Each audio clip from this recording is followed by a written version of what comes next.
The compassion of women 115 years ago is still making an impact today.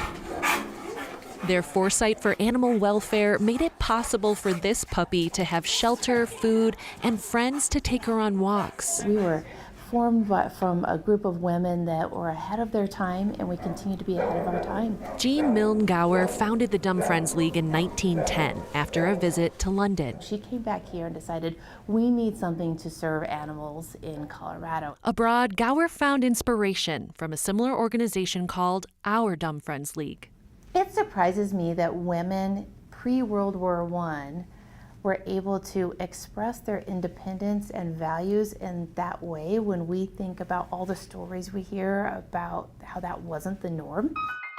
Then, in 1912, another prominent female leader from Denver joined. We had Dr. Mary E. Bates, who was a physician who graduated from medical school in 1881, before there were many women doing that. And when we needed extra sheltering for animals, she had them sheltered in her lobby of her medical practice. Dr. April Steele is another important part of the League's women-led legacy. And truly, what animal welfare then was considered then is not what it's considered now, but it was a start.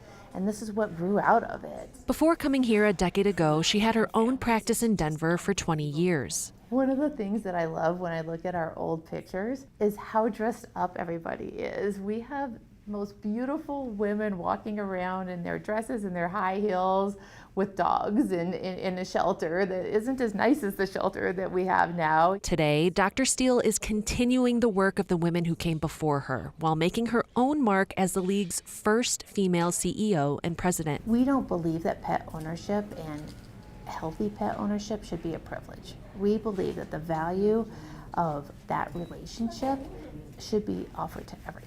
Despite her expertise, she's had to prove her worth as a leader. A very well-respected and influential donor spoke to a group of donors, 500 of them, telling them, "I didn't think a woman could lead, but she's doing a pretty good job." Now she's leading the Dumb Friends League through a major change. We're really excited that we've changed our name from the Dumb Friends League to Humane Colorado. And we did this because we need to represent who we are in our innovation and our leading animal welfare throughout the country. A new name, but Dr. Steele says they still hold the same values established by Colorado women more than a century ago. This speaks to an aspiration. We want a humane Colorado, but it also speaks to the work we do today. With photojournalist Joe Swanson, Courtney Yoon, 9 News.